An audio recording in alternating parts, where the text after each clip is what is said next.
entrando el ejemplar Otra Avalancha. Atención, en cualquier momento la largada de esta prueba, 1100 metros, novena, cuarta marida para el juego de 5 y 6.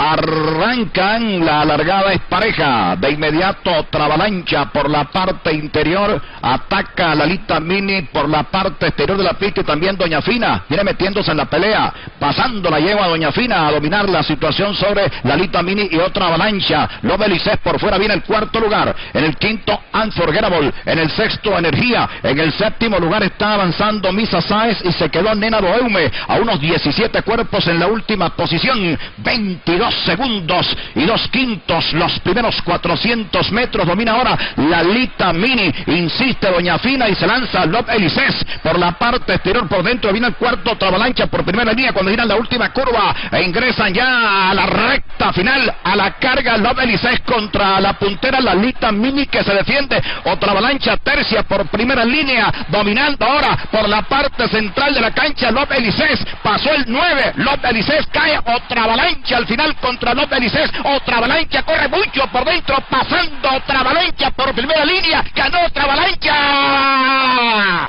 Segunda Lob Elicés, tercera Lalita Mini, en el cuarto Energía, para el quinto Unforgettable, en el sexto Misa Sáez, en el séptimo Doña Fina, en el octavo Nena Boheume. Corrieron 8.